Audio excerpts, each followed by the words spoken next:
Sam. All right, that happens. What happens? There was a dude here. Sure, that guy. Yeah. Anyway. Hi, everybody. Hello. How you doing? You doing good? Yes? Someone said no. Someone said no. No. Get out. You're out. All right, so I am here with the lovely Sam Witwer.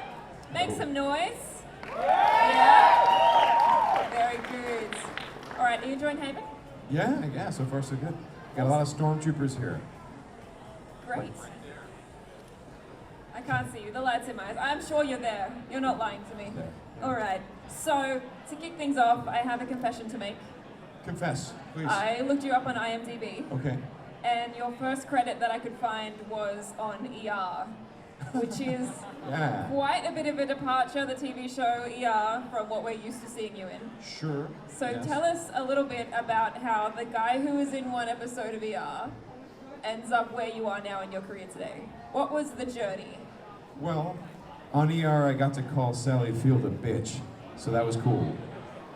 And then, from then on it was just easy. No, I don't know, it was like, okay, I went to school, I went to a place called Juilliard in New York. Small college, you might have heard of it. Right, and that place is full of a bunch of arrogant, overconfident drama students. And thankfully, I kind of knew that we were just drama students, so when I got out of Juilliard and saw how barren the working world was, I wasn't really surprised. So ER, I think I had like one line, or 2 lines, or 3 lines, something like that. But the world could not get any brighter. I was really happy just to be speaking in front of the camera and getting paid for it. But then after that, just like, every little part got a little bit bigger until they got bigger, until then I would be on shows and then eventually led my own show. And I've just been very, very lucky. I've been lucky. Sure. So during that time, obviously, in your luckiness, you have had the opportunity to portray characters and tell stories through a whole bunch of different mediums. So whether it be on film and television, or with performance capture, or with voice work. So can you tell us a little bit about sort of the range of storytelling and the different ways you've been able to bring characters to life? Well, I'm a big science fiction video game guy and all that stuff, so I think You are in good company here. Yeah? Really? You guys like that kind of stuff? Crazy. Weird. So, I don't know. I think maybe one of the luckiest things for me was getting hired on and to do Star Wars: The Force Unleashed.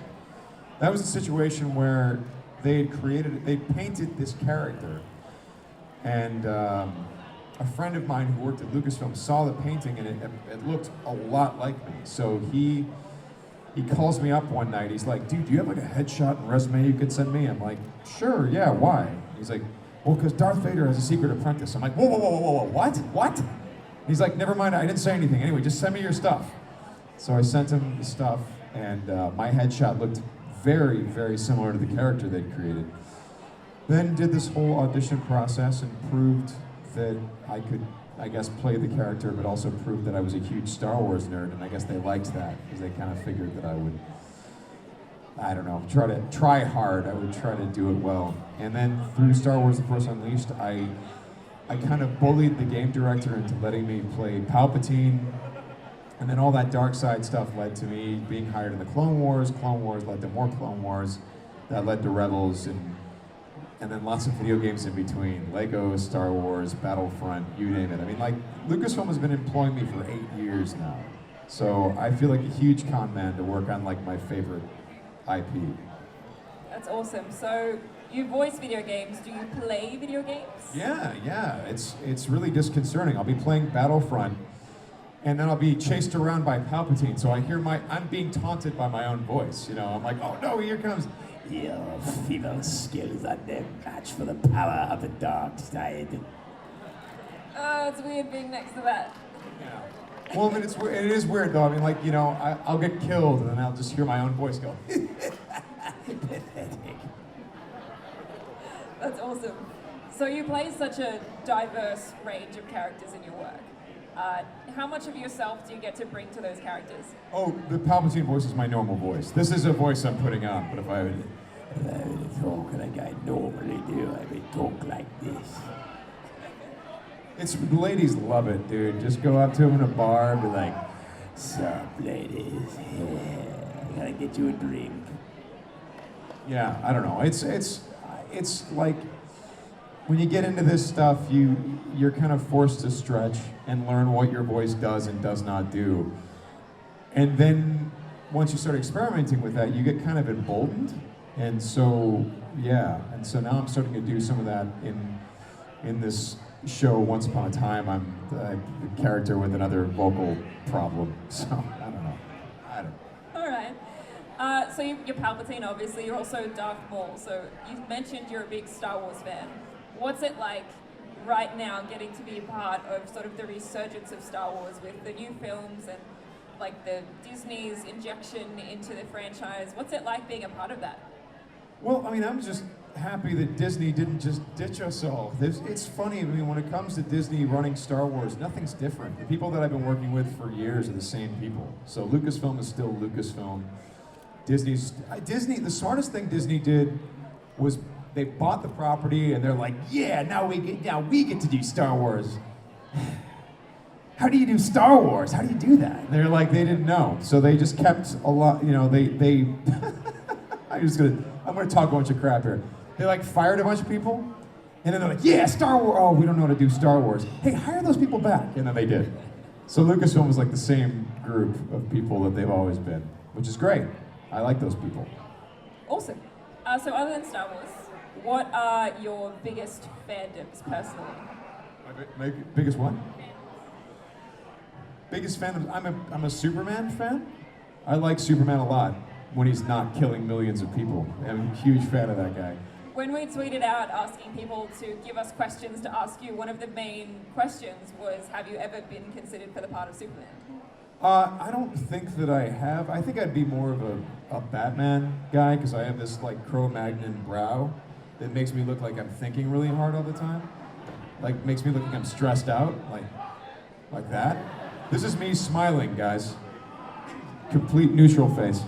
So I don't know, maybe I'm more of a Batman than a Superman, but if some, you know, the cool thing about Superman, to do Superman right, you have to have, I mean, look, Brandon Routh, for example, is like a sweetheart of a guy. He's this big, gentle sweetheart, and that's why I think he was good casting for that. If you hire the wrong guy or a guy who's not very humble, Superman isn't gonna come off right. He's gonna come off as kind of a psycho. I don't know. I'm not gonna say anything more about that because I'm gonna get in trouble. I'm gonna say some things that people are not gonna like. All right. So, going off of like deciding whether or not you can be Superman, how do you choose roles? Assuming that you get to choose your roles, how do you decide what's right for you? If it's hard to do, then I want to do it. If it's hard to do, and I've done a lot of parts that were very hard to do. I mean, being human was fun because it was like. I thought the challenge there, because some people were like, oh, so you're playing a vampire. And I'm like, yeah. Well, that's easy. You're really pale. I'm like, oh, shut the fuck up. And I basically, the thing for that, what I liked about it was that, I mean, for me, I was playing a drug addict. That's what was hard about it. And to play it from a point of view of this guy has done horrible things and may still do horrible things, and try to make him relatable while at the same time not blunting the point that this is kind of a villain. And so that was the hard part about that. I mean, some people, I think, they think playing a vampire just means like going like this. That was the last time I saw the sunset. No. I mean, if you're gonna do it right, I think you make it dirty, you put rings under his eyes, you just, because if ever, like for example, that show I didn't wear makeup. Everyone else on the show wore makeup because you have big lights on you and they wash you out. So me being the guy already who's pale, if I didn't wear makeup, I was even more pale. But if I was ever gonna wear makeup, it was always to put rings under my eyes or to, you know, bruise him up and just make him look like he's going through a tough time. So that, you know, that was difficult. The voice stuff is difficult because I'm kind of new to it, you know. The Darth Maul part was difficult because Darth Maul was already everyone's sweetheart. Everyone, you know, Darth Maul's like, people like that guy. They think he's cool. So now we are going to do a version of him where he talked a lot. And that's scary because what if you guys don't like what we do with that? What if you don't like what we say and how we say it? So that was the tricky thing with Darth Maul. You know, in the movie he had like 2 lines, you know, yes, my master. He had that, and he had like, what, yeah, at last we reveal ourselves to the Jedi. At last we'll have revenge. You know, like that thing. So now we had to come up with a whole thing for him, and that was scary. Star Wars fans are scary because if you do something they don't like, they'll kill you. They'll destroy you. So. Yeah, they will. Not that there are any in the room who would do that. No, you wouldn't guys kill wouldn't anyone, destroy right? anyone. Someone nodded. That's not okay. I've seen the Mad Max movies. I know what you people do. I know exactly what you do. So you mentioned you choose roles that are difficult. So how has that changed? I mean, you said you've been a working actor for at least 8 years now. How has the way that you've chosen roles changed in that time? Yeah, it goes to like whatever's going to pay me the most. Yeah, sure. No, I mean it hasn't really changed. It's just like if there's a degree of difficulty, if I feel like I'm afraid that I can't do it well, then I want to do it because I'll work harder. If it's something that I could do in my sleep, I'll probably procrastinate and not do a very good job. But if it's something that I'm worried about, then I will apply myself to it. Cool. Okay, so earlier today we had a panel where you guys were talking about some of your biggest influences as performers. And you've worked with some people that you super admire. Do you ever like geek out, even if it's just like deep down inside, just want to nerd out all over them? Or are you able to keep it cool? When I was working on The Mist, Bill Sadler is in that movie. And so before I got to know Bill Sadler, you know, I was like, wow, that's Bill Sadler. Wow, that's so cool. And all I wanted to say to him was, you know, I just wanted to be like, listen, dude, can you just do the voice from Bill and Ted Part 2, the death voice, please? And when I finally got the guts to ask him that, he would do it on command. I'd be like, Bill, and he'd be like, you have sunk my battleship. And so throughout the rest of the shoot, and I think that was Bill's way of being nice to me because he beats the hell out of me in that movie. Like, he really throws me around and hurts me. But then between takes, he'd be like, you know, best 2 out of 3. Yeah, he was awesome like that. Bill Sadler's super talented. But I was excited that he played Death. Meeting Clancy Brown on the Clone Wars. Clancy Brown, who was the Kurgan in Highlander. Damn it. Highlander. Yeah, he was amazing. And so he got to be my brother, my clan brother, which was so much fun. And Clancy knows Star Wars like you wouldn't believe. I remember Dave Filoni, he's like, so anyway, we're gonna do this thing, it kind of doesn't jive with the Force Unleashed. And this happens and that happens. So you see, that really changes what the Force Unleashed did. And I'm sitting there going, I'm not sure if it does. And then Clancy goes, Dave, that doesn't change that at all. Because in Force Unleashed, this happened, and then that character talked to this guy, so that's just it's the same thing. And I'm looking at Clancy Brown like, the Kurgan just shut you up, dude. The Kurgan knows his Star Wars. So, that was fun. Very cool. Do you have a role in pop culture that you wish you could get to play one day? So a famous role. Let me play Indiana Jones. I want to play Indiana Jones. I think we can see that. Yeah. What are some of Indiana Jones's lines? What does he say? Something about, I hate snakes. Snakes. He hates snakes and quicksand. Why did it have to be snakes? Okay, that was awesome. I'm going to throw to the crowd. If you guys have any questions that you want to ask Sam, chuck your hand up and Wonder Woman will find you, which is just a great sentence that I get to say in my life. Wonder Woman. If you could create a character for a game, what would it be? If I could create a character for a game? You know, I would make, I don't know, I'm working on a game right now called Days Gone, which is a PS4 game that's coming up. We just announced it at E3. And it's a performance capture thing. Beard. It's me with a beard and long hair. It's like Sons of Anarchy meets Walking Dead. And you can look it up online, Days Gone, and it's pretty intense. We've been shooting that now for like a year and a half, and if there's something I get to do in that game that I haven't really quite been able to do in the same way, is just to be a dick to everyone. This character is like a brutal jerk, and he's the player character, so I don't know how you guys are gonna feel about that.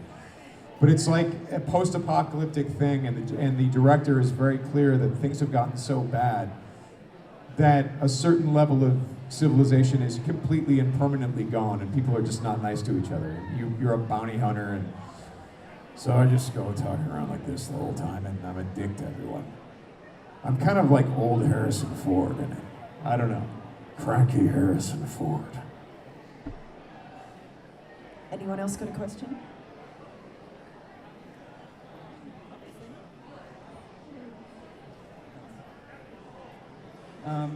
Did you watch Being Human?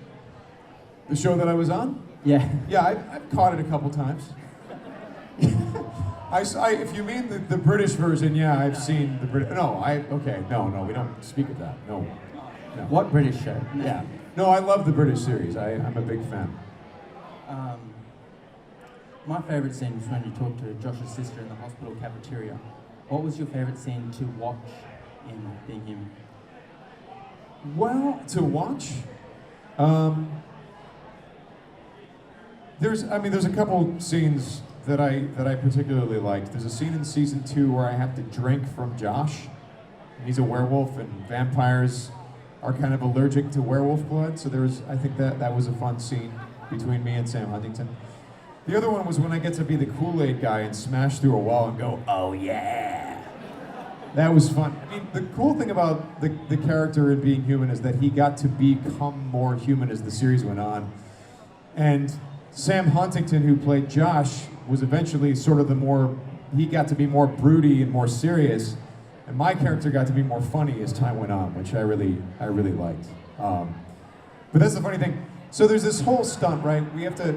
We've discovered that in this house that we've been living in, this haunted house that we've been living in, we think there's like a secret room upstairs that we've never found that's completely walled off. So everyone's like trying to get a sledgehammer to break through, and I'm like, whoa, but I'm a vampire, check this out. And I burst through the wall and go, "Oh yeah!" And Josh, it like is all upset because he wanted to burst. Everyone wanted to break through the wall, and I just did it before them. But what's funny is if you watch Kristen Hager, who plays Nora, she didn't know we were shooting. She thought we were practicing breaking through the wall, which is so ridiculous. It's like, it takes 2 hours to build this wall up, and for us to, make it so you can break through it safely.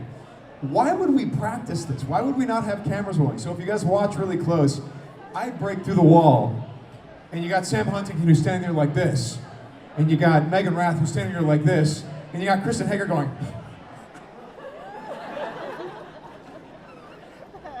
She never knew. Like, there were so many times where we had a very intense scene, and she thought we were rehearsing and we were really shooting. That was her thing. Okay, we've just got one more question over here as well. Hi. One thing that's been happening a lot with the advent of motion capture and becoming more and more accessible, a lot of actors have been saying the difference between working on a video game and working on a TV series is starting to disappear and the two worlds are merging. You're starting to use the same skill sets for both. Is that something that you've noticed, and what differences do you think still exist there or will continue to? When it comes to the motion capture stuff, it's very, very similar to shooting film or TV, because you're working with other actors. They generally mock up the set for you. For example, if you're in a room with a table and a chair and this and that, they have that all set up for you. And they build the digital world so that it coincides with the physical world. The only difference is you look like an asshole. You're supposed to look all cool, but you're in this really tight suit with these balls all over and these, and you're wearing a face cam on your helmet. So you just look like a total douchebag. And you're supposed to look tough. But the good news is, for example, in the game Days Gone that we're shooting right now, you can look up on a TV screen and you can see what your character is going to look like. You can see the digital model of the character. So, so if I go like this, I'll look like an idiot in the suit, but I look on the screen and the character looks cool when he does it because he's got a jacket and he's got all this gear on him and stuff. So there's a lot of help that they give you in terms of imagining what you're going to see. They might even show you the set. They'd be like, okay, here's what the set looks like. Here's where this power station is. Here's all these things. And then they show it to, you know, on the stage, kind of what represents what. So you still have to use a lot of imagination to create those things for yourself. But it's getting closer and closer in terms of, you know, the reality of that. It's the same skill set. It's actually technology that was invented here in Australia where actors are able to have immediate previs, which means that you can see not only like what you're going to look like in the game, but the environment all around you all at once, like as you're doing it live action, like you just said, projected in front of you. Yeah, we use all that. And it's so helpful. I mean, there was, you know, situations. We made that. You're welcome. Thank you, Australia. I mean, you know, back in the day when we did Force Unleashed, we didn't have that. We had no idea what it was going to look like. These days, you can sort of figure out how your character should move based on what the TV is telling you, because you see the character. And in my case, the character's built off of me. He's just, you know, he's just not wearing a spandex suit with balls all over him and stuff. So it's, you know, it is funny because you're supposed to be all intimidating and tough, very Sons of Anarchy, and you don't feel that way. But when you see him on the screen, you go, okay, but it's coming off. It's kind of cool. Anyone else got a question? As I assume that you played the games, right? The Force Unleashed? Yeah. Yeah, which game do you prefer? I thought Force Unleashed 1, we had more of an opportunity to tell a complete story, and I thought that script was amazing. Hayden Blackman is an incredible writer. Force Unleashed 2, we were not given a lot of time on that one. We were given like 9 months to do it. So in terms of the story, it feels way more complete in the first one to you know, to play through. And also, we were just so excited. It was like showing up every day with your friends and making your own Star Wars and getting paid to do it. That's what it felt like. So, I mean, we were just giddy every day. It's completely exciting. I remember Jimmy Smits shows up as Bail Organa, and he's saying these lines, and now we're going to start this Rebel Alliance, and we need your help. And I'm sitting there, and like the 9-year-old inside me is like, you need help to pick the Rebel Alliance? Great, okay, well, we gotta get Darth Vader because he's a bad guy. I was just like freaking out, just completely losing my mind. But that's, I mean, that Lucasfilm company, there's a real magic there. Everyone really wants to be there. And they all really just want to tell the best stories. So, I mean, it's been a company that's been a pleasure to work for 8 years. I mean, I've been acting for 16, but working for Lucasfilm for 8, and it's been awesome. And they keep giving me interesting stuff to do, so. And yes, of course, I know all kinds of stuff about the movies that are coming, and I'm not gonna tell you. That's one of the fun things, is like once you're under NDA with Lucasfilm and they trust you, people tend to tell you all kinds of stuff, knowing that they've had years with you and that you don't blow secrets and stuff, so. I have seen things you people wouldn't believe. Okay, we've got another question over here. Are there any characters you'd like to return to? Well, I got to go back to Darth Maul. That was fun for Star Wars Rebels, and do a version of him that was 15 years older, so that was a lot of fun. I guess it would be fun to return to Aiden from Being Human, although I feel like we told a very complete story there. But that guy's, you know, 200 years old. He had a lot of history to explore. Yeah, I mean, I think it's always fun to return to a character that you've established.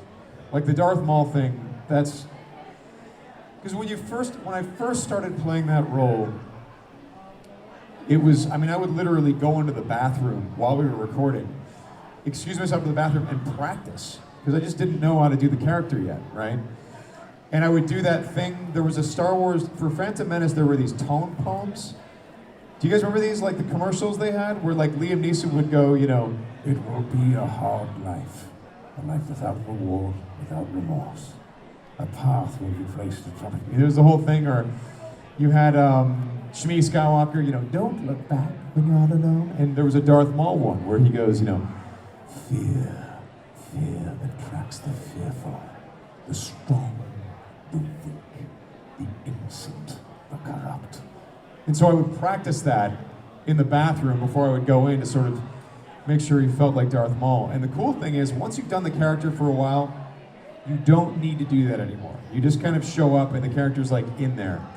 And that was the fun thing about coming back, doing an older Darth Maul. It was like, okay, now where else, what other crazy directions can we send this character? And I think as you see Rebels Season 3, he's a lot more unhinged than the Darth Maul in the Clone Wars, who eventually got to a place of power and really, you know, reconstructed himself and took over Mandalore and did all those things and was having a lot of fun.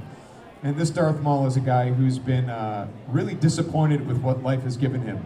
And he's kind of like this cursed character. He's like, is it Sisyphus? Who's the guy that rolls the boulder up the hill only to have it roll down every time and have to keep pushing that boulder up the hill? That's Darth Maul.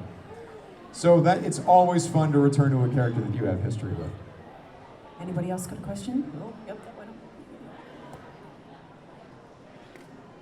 Out of everything you've acted in and played in, what would you go back to as in continue to play? And bloopers, you must have had something that just sticks out in your mind and you're just like, I wish I'd never done that. I almost got burned to death. Is that a blooper? You burned on a set? Is that a thing? Sure. That happened. On Being Human, there was a fire thing at the very end of the series. Which, when you think about it, that sucks. It's the very end of the series, right? They're like, well, if we burn our actor, we pretty much shot almost everything. He's fine. But I got my eyelashes singed and my eyebrows singed on one side, my hair burned. That hurt. What was the question? Do I like fire? Hurts? Bloopers. Bloopers. She asked if you wish you'd never done that. Wish I'd never Something done that. really dumb. Yeah, like tons of stuff. Lots of things. The bloopers on Being Human, though, I mean, we were all such great friends that they were, you know, we have whole blooper reels that we watch just for fun. Those are fun to watch. Yeah, I don't know if I can think of offhand things that I wish I hadn't done. There are things that I wish I'd asked for extra pay for, like stunts or getting burned, things like that. Like, there's a weird thing when they ask you to do stunts, I'm a guy who, like, my friend goes, hey man, let's go skydiving. And I'm like, no, because if something goes wrong, I die. He's like, but nothing's gonna go wrong. I'm like, I don't wanna do it. Or if they, you know, people ask me to do various risky things, I'm like, I don't want to. But if they ask me to do it on a set, there's some sort of macho thing that happens, and you go, yep, sure. Yeah, put the fire on me, yeah. Oh, let's do a fight scene. I did a fight scene, and what sucks is there was supposed to be a crane shot above us so you could see that we did this one fight scene on a roof ledge, this far from the ledge. This was all gravel, and there was no railing here, nothing. And we did this fight, at least the beginning of the fight right here, and I remember people were really afraid, and I was like, no, it's fine. Just throw a mattress down there. We're good, we're good. And we were about 2 or 3 stories up. Stuff like that doesn't scare me, but it's only because of some stupid macho bullshit that happens when people ask me in front of people to do a stunt or something. I don't know what it is. Maybe it's like, well, if they're asking me to do it, it can't be that dangerous. But oftentimes it really is. There was one stunt where a guy has to smash through a window, go arcing through the air, and then attack me. And I have to turn and so, you know, here's the window, and they're telling me, it's gonna be real glass, Sam, because it's not gonna look good if it's candy glass. I'm like, okay. And if that's the window, I'm this far from the window. The camera crew's way back there, and I'm like getting ready, they're setting the window up. They've got an air ram that's gonna shoot the guy through the window right at me. And I look behind me and I see the entire camera crew like this.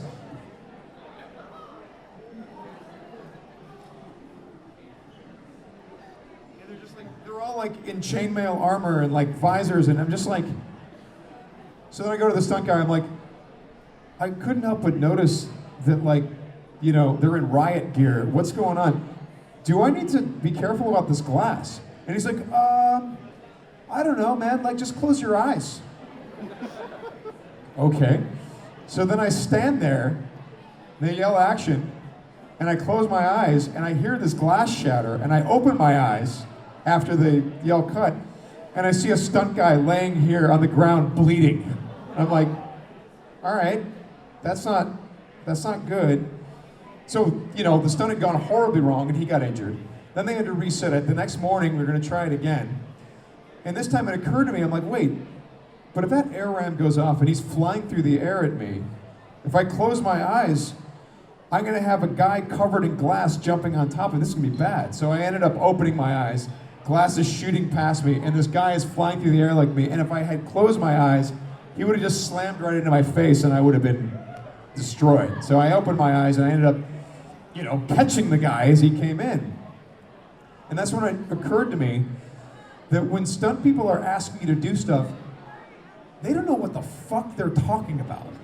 I don't know, mate, close your eyes. Like, shut the, what are you talking about? Close my eyes. I'm gonna kill myself if I close my eyes. They don't know. These are all best guess. They're like, well, we think this will be fine. We're like, but have you ever done this before? No. Because every stunt is different. They're always doing something weird. Do we have any more questions? I'll come back to you if no one else has got questions at the end, because you've already asked one. Hello. Was there a career path that you wanted to go down instead of being an actor / pop culture icon? Have you ever wanted to be anything except an icon? Teen Idol. I wanted to be Corey Feldman. Musician. Music is something that I still do in my spare time, which, you know, my spare time fluctuates, but I'm working on a second album right now, and that's really all I wanted to do. I just wanted to like hang out and play with my band, and that was it. I didn't really have any great aspirations for, you know, making a lot of money or anything like that. The acting thing happened because my parents forced me to audition for Juilliard, and somehow I got in. I don't know. And then I was like, all right, well, I guess I'm going to train to be an actor. So it was a very weird, lucky thing because, you know, it worked out. But the music thing is kind of like, what's cool about the music thing is that no, you don't have to get anyone's permission to do it. With acting, you have to go and audition, or people have to hire you. Music, you can sit, write, and record and do all that stuff and completely on your own steam. No one can stop you from doing it, and as much as they'd like to. And that's the coolest thing about it, I think. You know, having something that you can do on your own for yourself. We've probably got time for a couple more questions. Favorite force power? You know, I was a force grip kind of guy. Like, I like to pick up the stormtroopers in Force Unleashed and then spin them around and flip them and do all kinds of stuff.